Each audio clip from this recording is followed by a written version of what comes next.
Hello po sa inyo mga Kajansky, kumusta po kayo?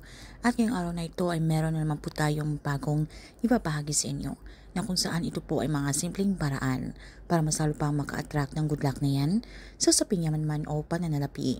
So bago po ang lahat ay nais ko lang pong ipromote sa inyo para po sa mga gusto ng mga pampaswerte sa inyong mga negosyo, sa inyong mga trabaho, sa inyong mga career, or kung kayo po ay mahiling maglaro ng anumang uri ng sugal, meron po tayong pampaswerte dyan. Meron po tayong money oil, ito po ay all-in-one pampaswerte. So para po sa mga interesado ay mag-PM naman po kayo sa akin.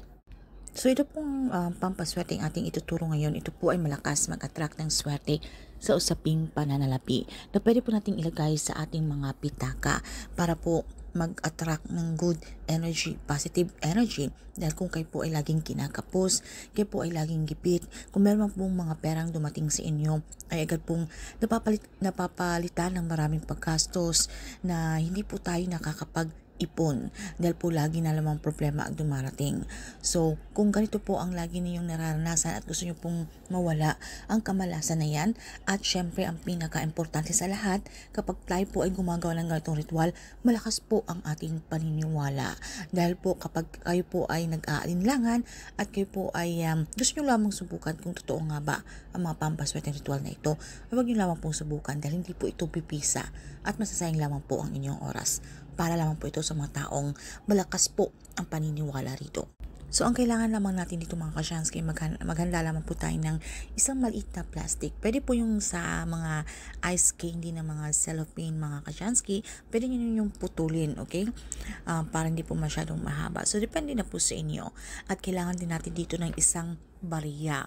So, ang barya na ito po ay kulay gold, okay? Dahil ang gold, ito po ay sumisimbolo na malakas po itong mag-attract sa usaping pananalapi. So, swerteng-swerte po ito. So, kung meron po kayong gold na barya, so bago nyo po ito gamitin, so pwede nyo po itong i-cleanse muna, okay? Dahil marami na po mga negative energy na sa ito po ay kahit kani-kaninong kamay na okay ang humahawak dito.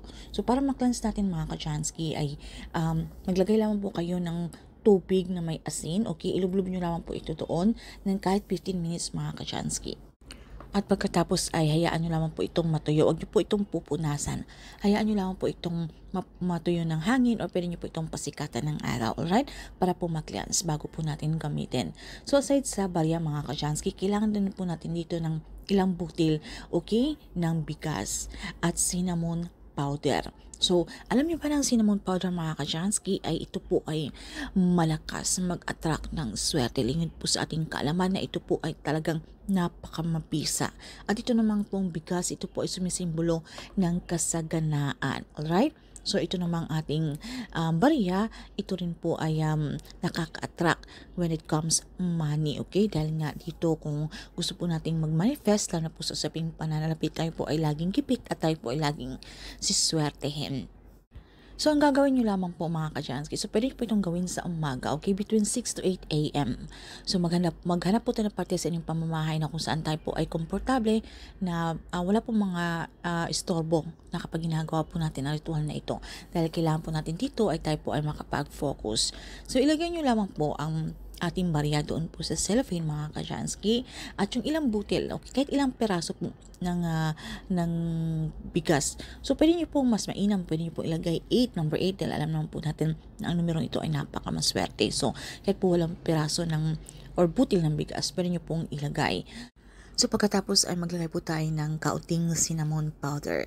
Okay? So, depende na po sa inyo yung gano'ng kadami. So, yung katamtaman lamang po mga Kachansky. And pwede nyo na pong i-seal yung ating cellophane or pwede nyo po itong talian. Okay? Depende na po sa inyo. Discard nyo na para hindi po maglaglagan yung ating masangkap sa loob. At para po ma-activate ang energy nito, ay dasalan lamang po natin mga Kachansky. Kung kayo po ay Katoliko, isang ama namin at isang sumasampalataya ako. And then pagkatapos, isambitin nyo na po ang inyong mga intensyon, ang inyong mga kahilingan, ang inyong mga wish. Habang hawak-hawak nyo po ito at ibulong nyo po malapit sa inyong mga pipig na kapag kayo po ay sinasabit nyo po ang inyong mga kahilingan. Pagkatapos ay i-claim, i-affirm na po sa inyong mga sarili ang mga swerteng darating. Kaya po ay maging positibo. Sambitin lamang po natin yung ating mantra. Thank you, universe. Now I'm ready to receive the blessings. At pagkatapos ay pasikatan nyo lamang po ito sa sikat ng araw kahit ilang minuto lamang po mga Kajansky para mas lalo pang ma-activate ang energy nito. Dahil alam naman po natin na ang sikat ng araw ito po ay napakamaswerte. Dahil ito po ay nagbibigay sa atin ng liwanag. Ito po ay sumisimbolo ng pag-asa. And then pagkatapos nating pasikatan mga Kajansky, pwede na po natin itong gamitin, okay? Na bilang isang mabisang lucky charm. Ilagay nyo lamang po ito sa inyong mga wallet at hayaan nyo lamang po ito doon, okay? And everyday keep manifest, especially po kung meron po kayong mga inaantay na malaking perang halaga. So, kailangan palakasin nyo po ang inyong paniniwala. So, halimbawa po, sa araw na ito, meron po kayong inaantay. So, pwede nyo po itong himasin, bulungan, mga Kajansky, alright? So, dapat wag po tayo magpadaig sa mga negative energy. So, ayun lamang po mga Kajansky at good luck po sa inyo at maraming salamat po sa inyong walang sawang pagsuporta dito sa ating channel. So, kung meron po kayong mga katanungan o hindi man masyadong naintindihan sa topic na ito, ay paki-comment na lamang po sa ibaba. So, maraming salamat sa inyo mga Kajansky.